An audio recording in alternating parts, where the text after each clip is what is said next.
buenas noches a todos. De verdad que hoy vamos a tener un live sin desperdicio. Hora 7 p.m. Miami. Hola Josie. Qué bueno. Espero que muchos se conecten y aprovechen de esta oportunidad de oro que nos va a brindar el abogado Javier Montano Miranda, quien tan amablemente nos complació con este live que no va a tener desperdicio, donde estaremos conversando sobre la actualización de los procesos migratorios. ¿Qué está pasando en los Estados Unidos? ¿Qué es lo que está sucediendo? ¿Por qué tanto miedo? ¿Qué angustia tan grande estamos viviendo? ¿Y qué es lo que tenemos que hacer? ¿Cómo debemos protegernos? ¿Qué está sucediendo realmente en los aeropuertos? ¿Cuál es la realidad migratoria en los Estados Unidos en este momento? De verdad que qué inicio. Vamos a ver, esperemos que nos estamos conectando. Ya yo vi que está por allí el abogado Javier Montano. Buenas tardes, mi querida Soraya. Hola, mi Shocking Miami. Buenas tardes. Están conectándose todos desde el carro, lo pueden hacer. Hola, Javier. Buenas noches. Hola Soraya, qué gusto verte. Un gran abrazo a ti y bueno, y a todos los seguidores de SBG. La verdad es que estoy muy complacido de estar contigo hoy. Sí, a pesar de que sé que has estado viajando y has estado full y sin embargo, bueno, te quedas hasta tarde. Todo, lo importante de todo esto, Javier, es la necesidad que sienten las personas a diario. Siento la obligación de solicitar la ayuda de todos ustedes que con su experiencia están a diario trabajando con los casos de inmigración, porque es muy triste. De verdad, yo siento que hay una paranoia, que hay una angustia muy grande en nuestra colectividad, pero que de verdad, yo creo que debemos ir calmando un poquito las cosas, ¿verdad? ¿Qué piensas? Fíjate que dijeron, ICE en los aeropuertos, detenciones, arbitrariedades. Y estuve por aquí conversando con una persona, Alejandro Magno, que es un influencer de un canal de televisión de acá, y me decía, sí, hay retraso, todo está más lento, pero ICE lo que está es ayudando a la gente del TSA. Correcto, correcto. Bueno, vamos un poquito para atrás porque creo que es importante darle un poco de contexto a lo que está sucediendo y por qué está sucediendo. Bueno, como tú sabes, hay un shutdown parcial del gobierno, el cual hace que más de 60,000 empleados de TSA en este momento pues estén sufriendo, pues no están recibiendo sus pagos. Y bueno, de hecho, hasta creo que ya ha habido hasta 400 empleados que ya renunciaron porque, bueno, porque no les están pagando.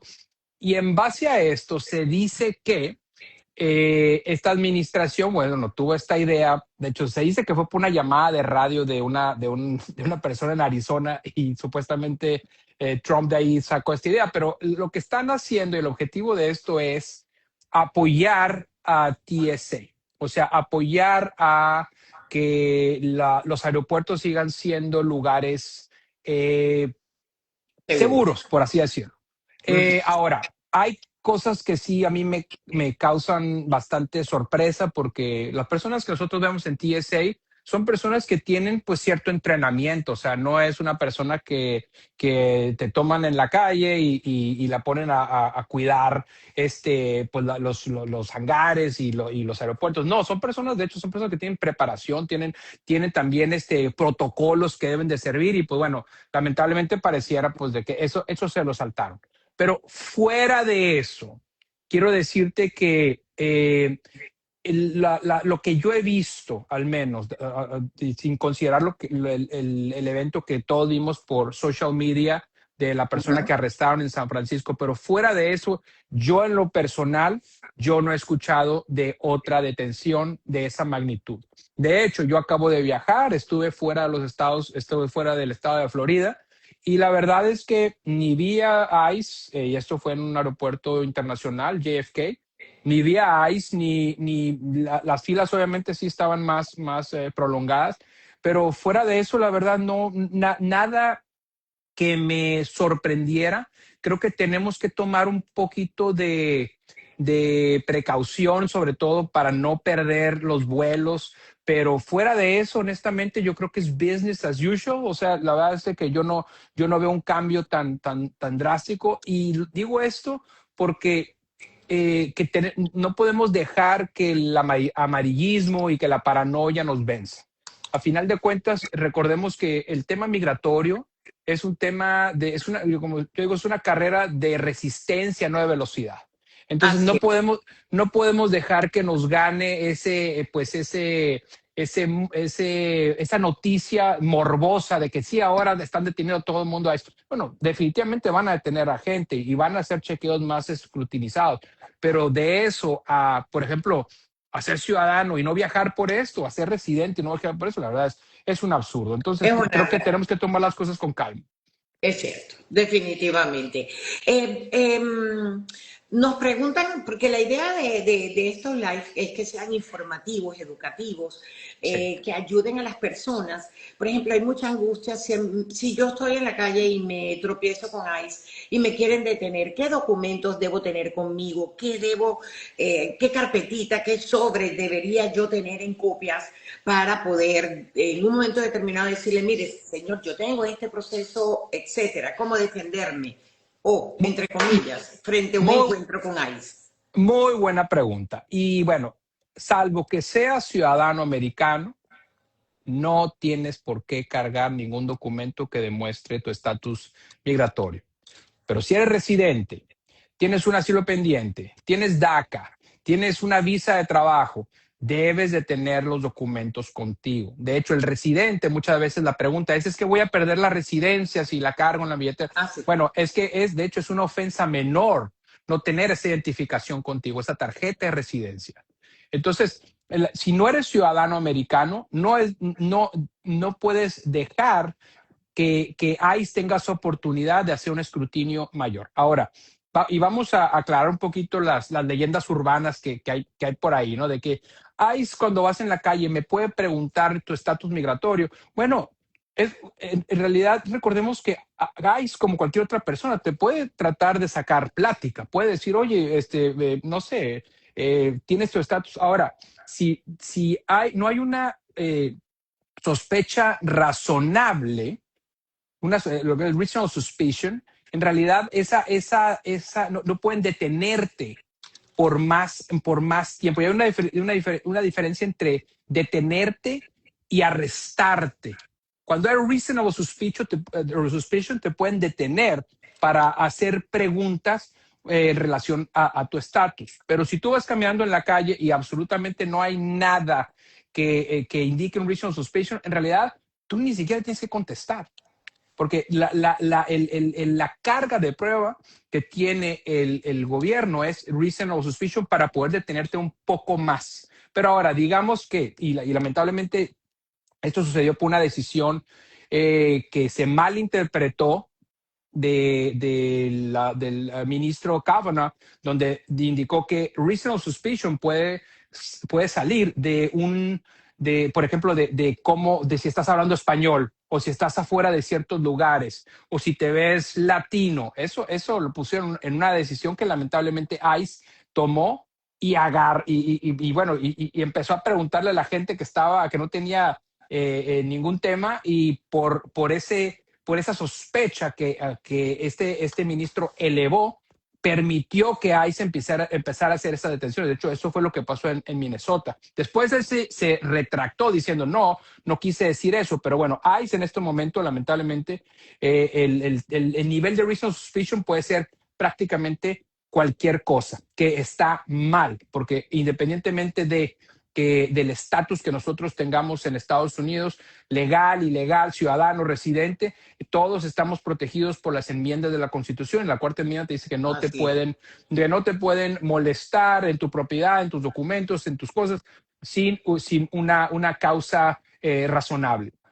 Entonces, pero volviendo a lo práctico, ¿qué es importante? Las personas que son residentes tengan su tarjeta de residencia. Las personas que entraron a los Estados Unidos con una visa H1B, una visa O, deben de tener su pasaporte consigo. La persona que tiene un asilo pendiente, tenga su permiso de trabajo, también yo recomiendo sacarle una fotocopia a la aplicación de asilo, al recibo de la aplicación de asilo y tenerla consigo mismos. Las personas que tienen visa U, lo mismo, permiso de trabajo y una fotocopia de su aprobación. Porque lamentablemente, y hay una confusión aquí muy fuerte, nosotros pensamos que una persona que tiene permiso de trabajo no puede ser detenible, no puede ser arrestada, no puede ser puesta en un centro de inmigración, de detención. No es cierto. Una persona que no tiene estatus legal en Estados Unidos, o sea, un residente, un ciudadano, una persona que esté en estatus, que no esté en estatus legal, la pueden detener. Es discrecional.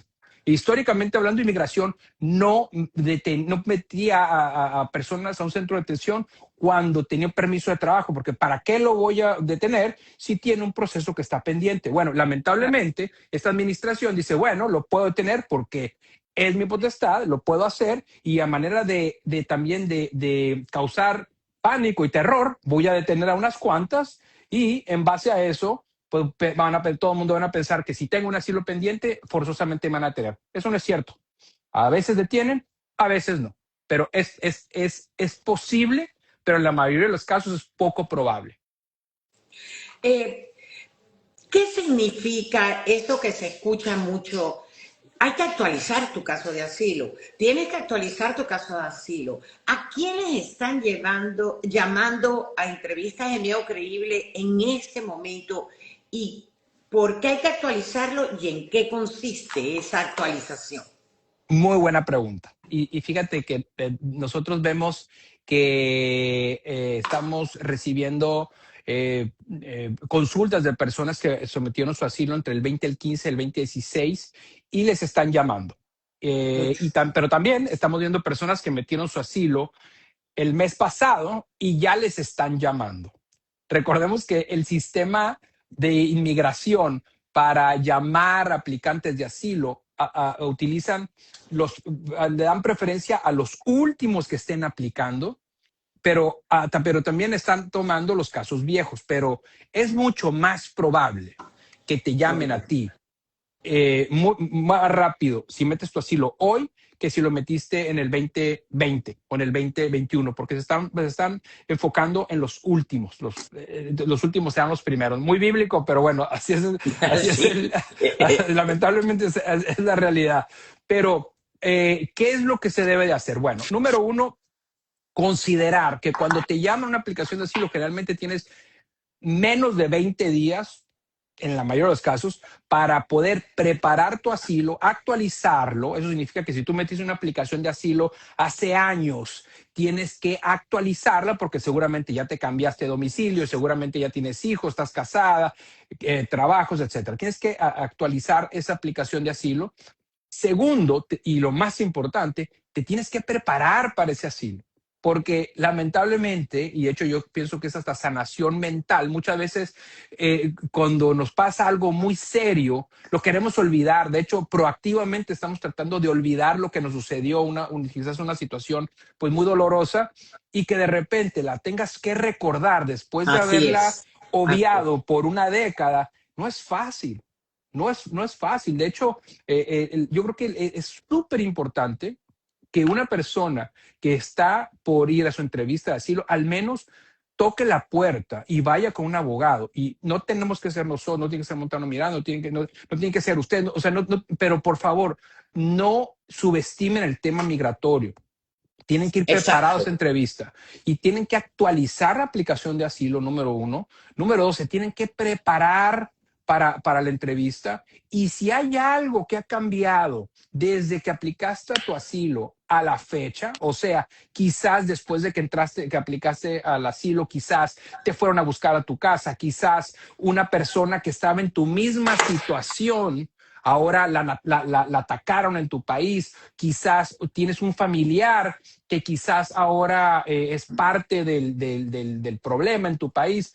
Todo eso se tiene que actualizar, pero lo más importante, insisto, es la preparación para esa entrevista, porque muchas veces nosotros pensamos que vamos, Que que los estamos oficiales, seguros, que sí. estamos seguros, y yo creo que es el ego muchas veces. Si es que como esta persona no va a saber lo que está pasando en mi país, en México, en Perú, en Venezuela, ¿cómo no va a saber? La carga de la prueba está en nosotros y vas a tener muy poco tiempo para explicar tu caso adecuadamente.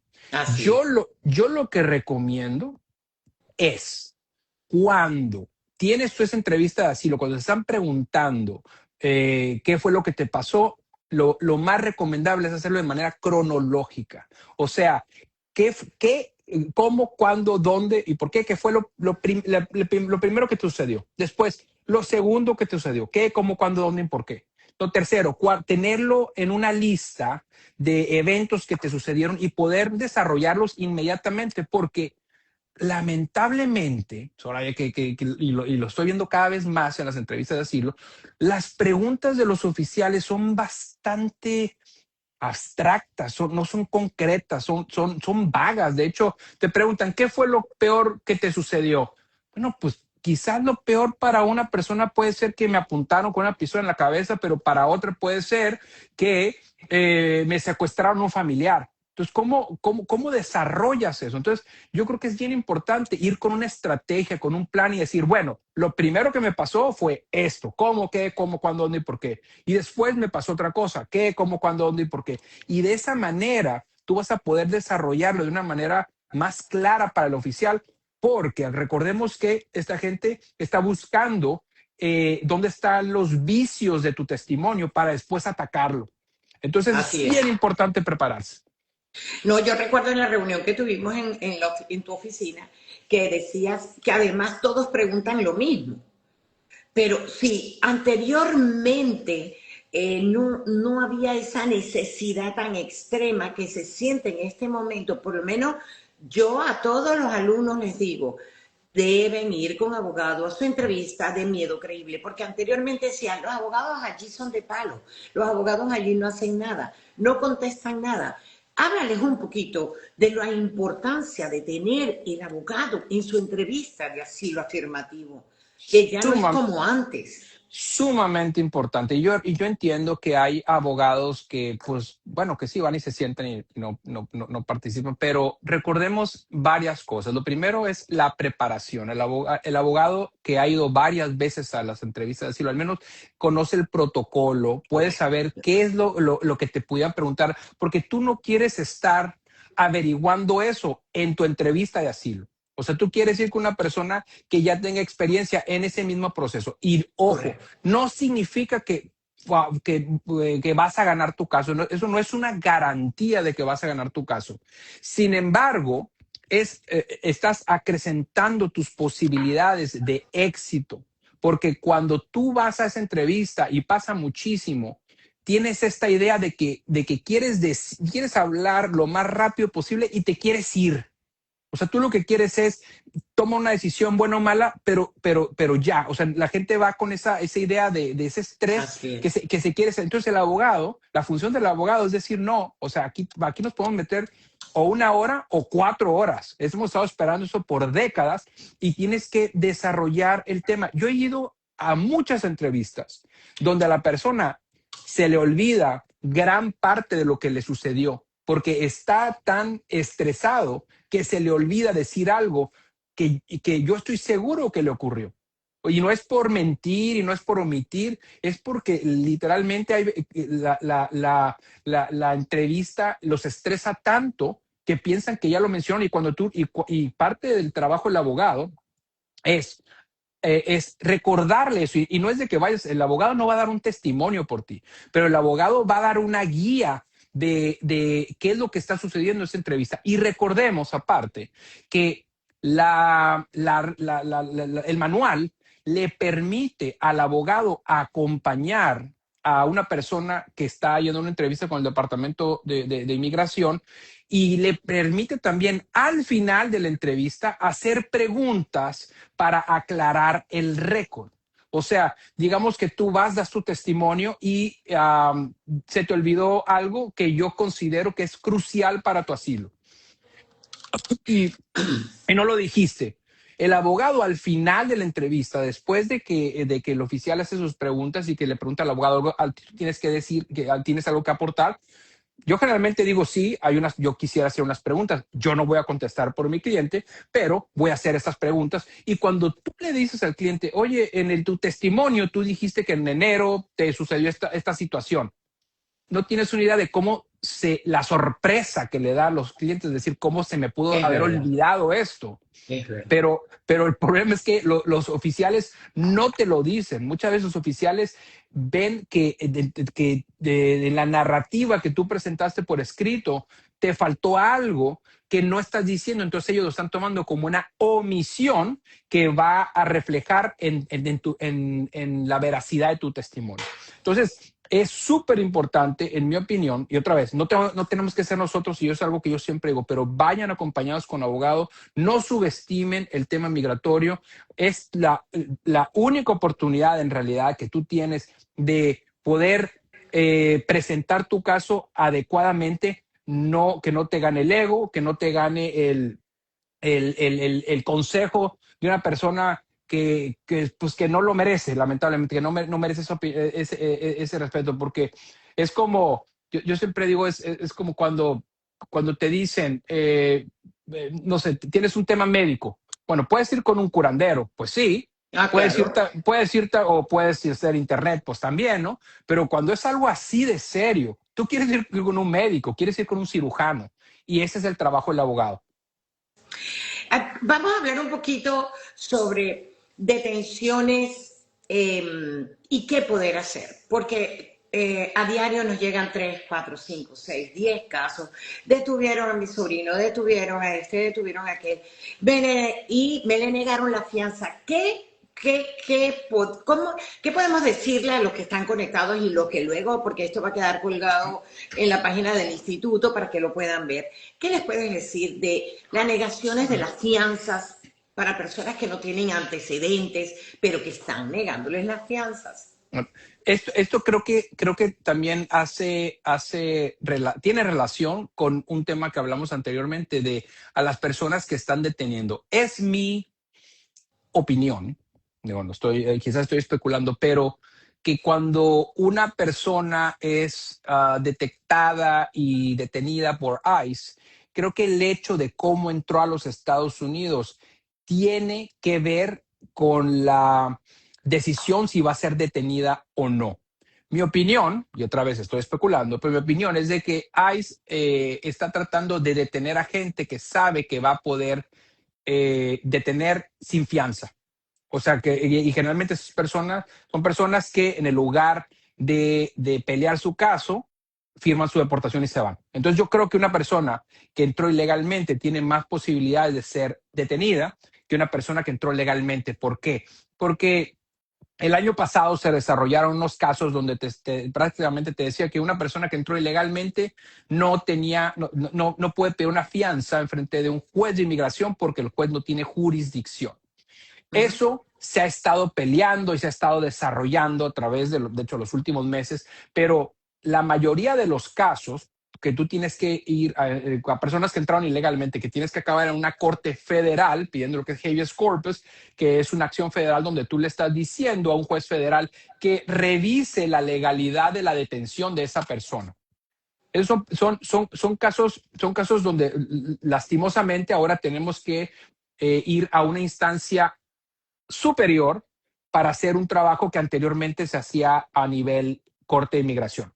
Pero el problema con esto es que la directiva del Departamento de Justicia es haz sumamente imposible o sumamente difícil, perdón, que una persona salga de detención aún con un habeas corpus.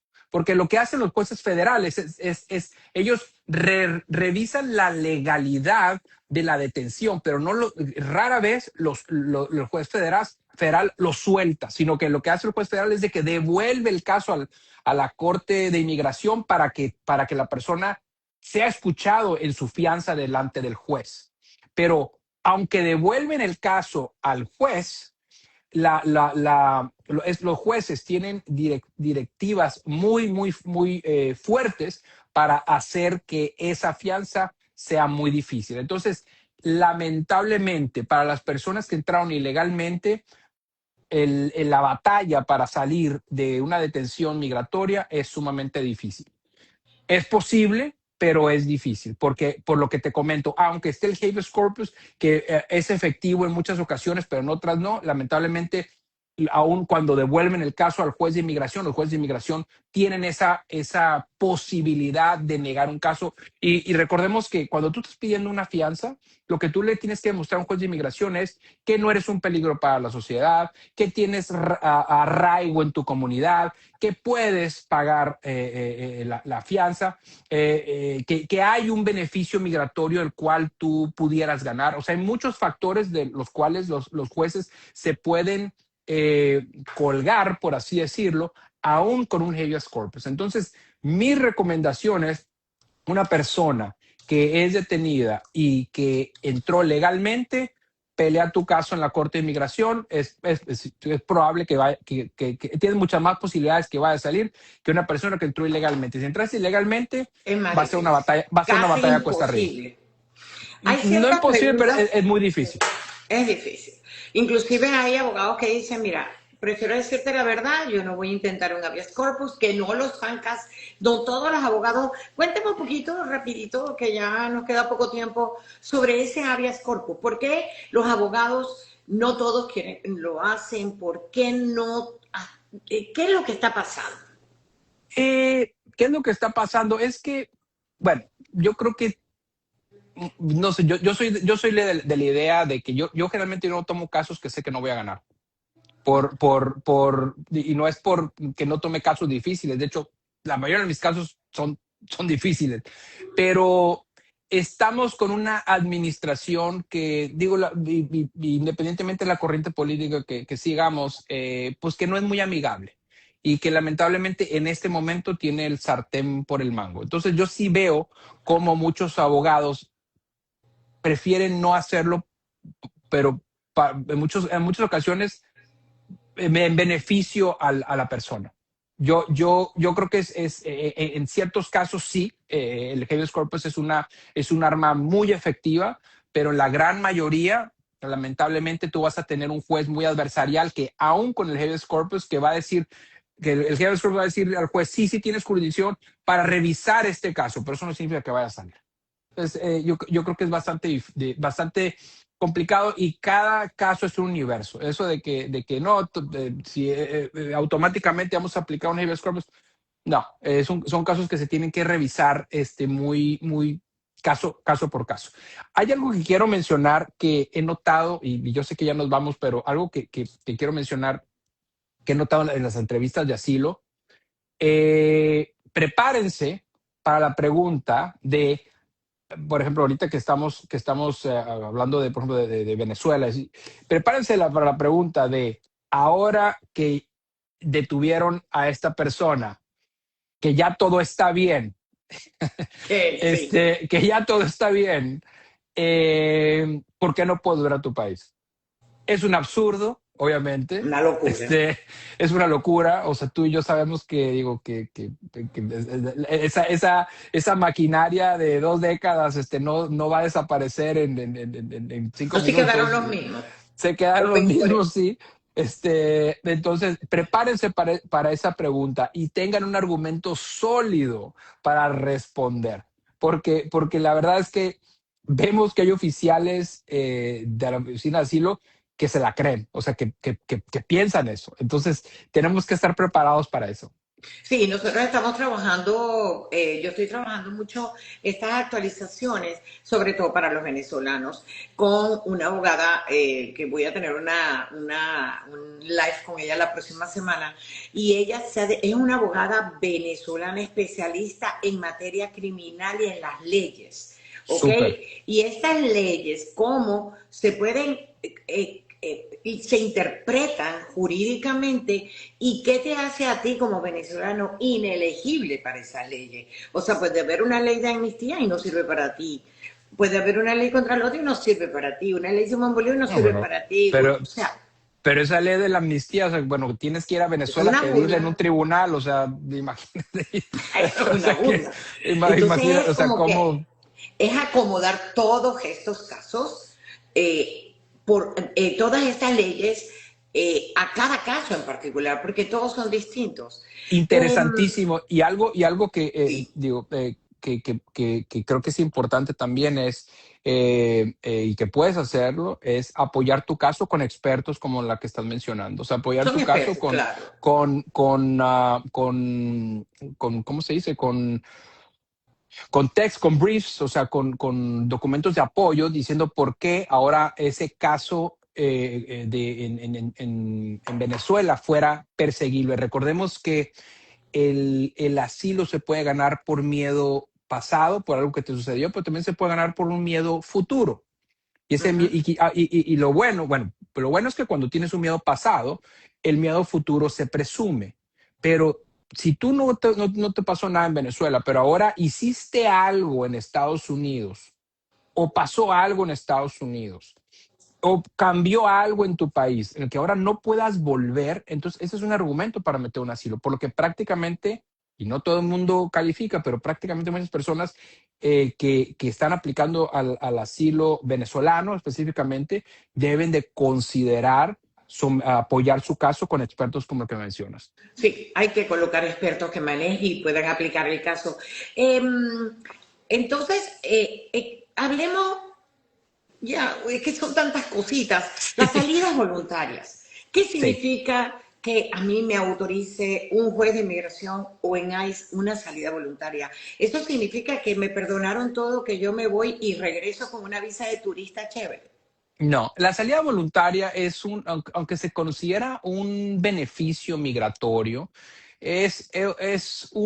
una solicitud que tú haces ante un juez de inmigración que, by the way, la tiene que aprobar, donde tú le estás diciendo al Departamento de Inmigración, me voy por mi propia cuenta, no me tienes que físicamente deportar fuera de los Estados Unidos, te pueden dar hasta 120 días para salir y no te borra la presencia ilegal que hayas acumulado anteriormente. Y mucho menos un ingreso por frontera. No te borra un ingreso ilegal por la frontera.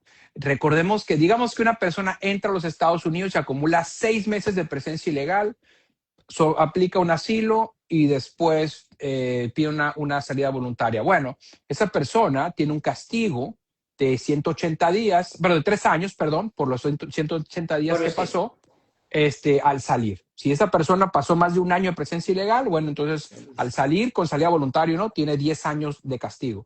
Pero lo que más afecta, yo creo, porque muchas veces personas aplicaron el asilo en tiempo y no acumularon presencia ilegal, lo que más afecta creo que es la intención que tú demostraste de vivir en los Estados Unidos. O sea, si tú entras a los Estados Unidos, aplicas un asilo, estás un par de años, después estás enfrente de un juez de inmigración, solicitas una salida voluntaria y te la dan. Y te vas. Bueno, aunque tú hayas cumplido con todo eso, existe una presunción muy fuerte de que tú tienes la intención de vivir en los Estados Unidos. Entonces, cuando tú vas a pedir una visa de turista, una visa de estudiante, una visa de inversionista, una visa de habilidades extraordinarias, visas de no inmigrante, tú necesitas demostrar que no tienes la intención de quedarte permanentemente en los Estados Unidos. Entonces, es sumamente difícil decirle tú a un oficial consular que solamente tiene intención de entrar y salir cuando tú ya tienes todo este historial y Claro. más, porque acuérdate que te preguntan si tú alguna vez has estado en proceso de deportación, sí, porque el juez, cuando estás en frente de un juez, estás en proceso de deportación. Entonces, eso de que voy a poner una salida voluntaria para entrar, al año como turista, como inversionista, eso no va a suceder.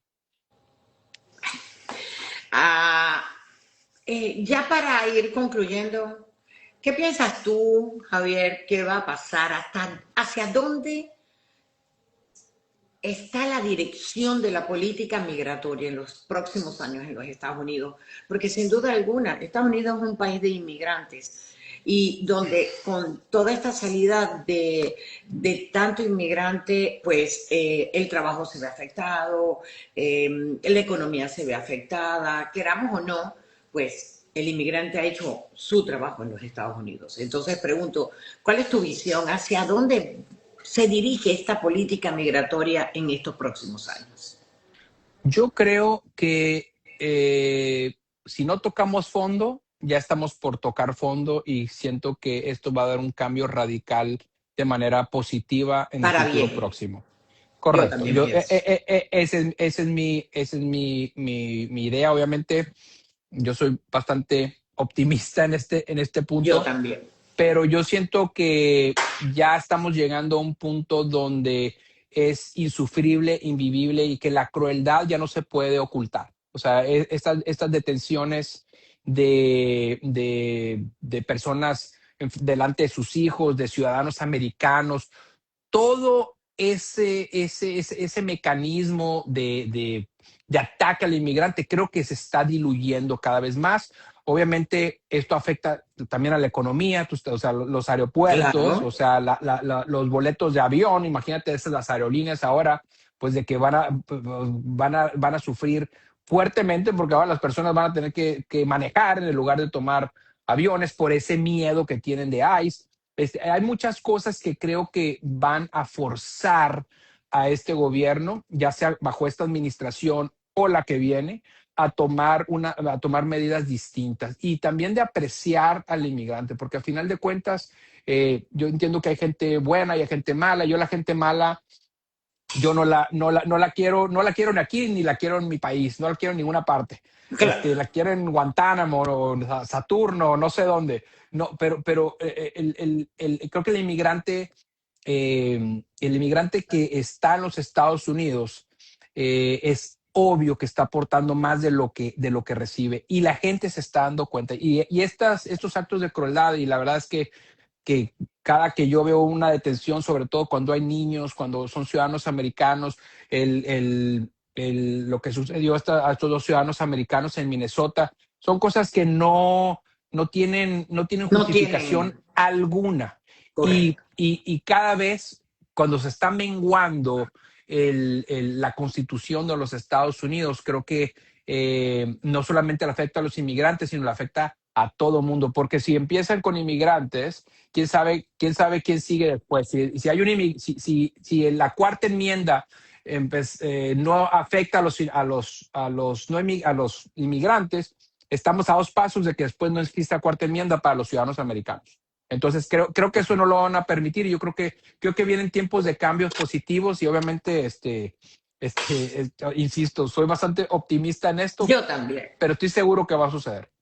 En pocas palabras, lo que dije inicialmente esto no es una carrera de velocidad, es una carrera de resistencia. Aguantemos. Y yo pienso, porque es que también no solamente estás afectando a una inmigración irregular, sino a la misma inmigración legal, los turistas. Sí, o sea, no están dando las visas, hay retraso en todo. O sea, esa Pero, inmigración para venir a trabajar. pero es totalmente ilegal. Por ejemplo, eh, los beneficios migratorios en su mayoría se pagan. O Ujú, sea, todos. todas Ajá. estas solicitudes, bueno, salvo que estés aplicando a ciertos Visas beneficios, ¿no? Como humanitarias y búsqueda los. humanitaria, pero todos se pagan. O sea, eso de tener para un mundo de países, la emisión de visas de inmigrante en los consulados, cuando tú ya pagaste por una I-130, pagaste por la Ajá. DS, cuando tú ya pagaste todo eso, y por ejemplo, a ciudadanos de Cuba, de Venezuela, por ejemplo, que aplica una ciudadanía y que tienen detenidos sin razón, O sea, ¿por qué? Porque los beneficios migratorios para esos dos países, bueno, para otros países también, pero para Egipto, para Sí, Venezuela, están en la o lista sea, negra. están detenidos. Las aplicaciones de residencia también. ¿Cómo se dice cuando tú tomas el dinero de alguien por hacer algo y no haces ese servicio? Se llama fraude. Entonces, si tú me Correcto. preguntas a mí, se puede interpretar como que ellos tomaron dinero y no están cumpliendo por excusas, en mi opinión, ridículas, porque ¿qué tiene que ver? Y lo digo así con todo respeto, ¿qué tiene que ver lo que le sucedió a estas dos personas en Washington, de la Guardia Nacional, que lamentamos mucho lo que le sucedió, pero fue una persona la que ocasionó eso, de nacionalidad de Egipto? ¿Qué tiene que ver con Venezuela? ¿Qué tiene que ver con, eh, con, con Cuba? No Con tiene Cuba. absolutamente Ajá. nada. Entonces, es absurdo para mí decir, bueno, vamos a parar todos los beneficios migratorios, y la verdad no sabemos por qué. Entonces, y si tú ya pagaste por ese beneficio migratorio, a ti te corresponde o que te devuelvan el dinero o que lo cumplan. Claro, eso pasaba con los permisos de trabajo. Cuando eliminaron también el TPS, que habían cobrado los permisos de trabajo y de pronto se eliminó el TPS y mi dinero del permiso de trabajo por TPS entonces, devuélvemelo Exacto. porque yo te lo pagué. Yo aseguro, eso son millones y millones y millones de dólares que están Yo, parados ahí por un capricho injustificado, porque no hay una razón para que una persona pueda conglomerar a tantos países con cosas que no tienen absolutamente nada que ver. Entonces, pero insisto, yo creo que la gente ya se está dando cuenta, sobre todo, acuérdate que los cambios generalmente tienen que venir desde adentro, los cambios estructurales siempre vienen de adentro, y creo que ahora son, están igual de ofendidos, creo que ahora los ciudadanos americanos nacidos en este país que los inmigrantes. O sea, ahora, por ejemplo, esa pregunta, oye, soy ciudadano americano y quiero pedir a mi esposa, ¿cómo que no? ¿Cómo que no le vas a dar la residencia? O sea, ¿por qué no? No, bueno, porque es que hubo un ataque en diciembre 3 de una persona que es de Egipto. ¿Qué tiene que ver conmigo? Y tal creo que cual. el ciudadano americano, por ejemplo, que quiere pedir a su esposa que entró ilegalmente, que tiene que ser el perdón, el I-601A. ¿Cómo que se tardan 6 años en darme un I-601A? Y en el Inter me va a hacer un permiso de trabajo. No, nada. Y después de Nada. salir a un consulado y rogar que no pongan tu caso en proceso administrativo porque te puedes meter otros 2 años allá afuera. Entonces, ahí es donde la gente empieza a darse cuenta que no hay una aplicación del sentido común, y que es una ley draconiana, cruel, injusta, Es que cierto. requiere un cambio. Es cierto. Es cierto. Es cierto que se adelantaron los tiempos para las solicitudes de asilo, o hay algo de eso, de que tienen 21 días después, lo que llaman el fast track, que, por ejemplo, las personas que pasan por la zona fronteriza, que El Paso, Tucson, San Diego, tienen 21 días para solicitar su asilo y si no pierden, no son elegibles. Es Sí. cierto. No, yo te he entendido que eso estaba detenido. De hecho, tengo Ah, ok. entendido que está Muy detenido por importante. una acción federal.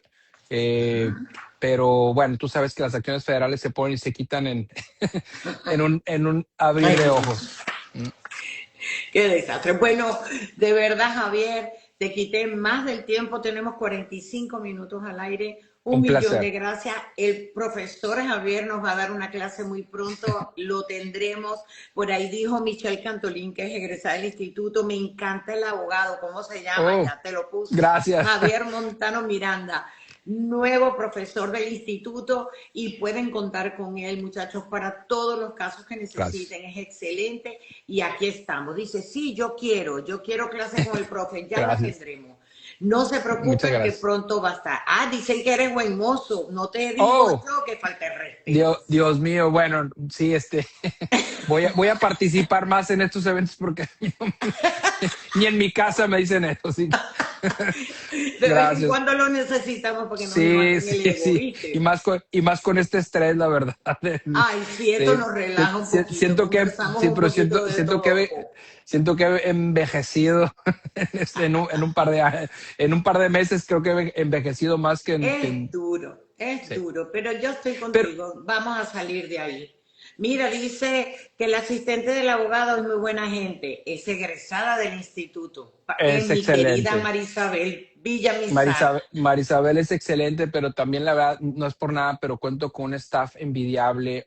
Olguita es excelente, Marisabel, Hilda, Samantha, Lisbeth. La verdad es de que tengo muchísima suerte de que el universo, Dios, como le quieran llamar, me haya conectado con gente tan brillante. Y curiosamente, la mayoría son inmigrantes también y tengo, bueno, y venezolanas que en mi opinión, y no es porque seas venezolana, pero de verdad es de que ustedes tienen muchísimo que ofrecer al mercado laboral en Estados Unidos. Y yo siento que las personas que tienen un asilo, y otra vez no tengo que ser yo para nada, pero deben de explorar la posibilidad de una certificación laboral, porque yo estoy seguro que muchos empleadores están dispuestos a hacer una certificación laboral por una persona que tiene un asilo pendiente o que tiene otro tipo de servicio migratorio, porque a final de cuentas ustedes se convierten en piezas fundamentales para muchos negocios.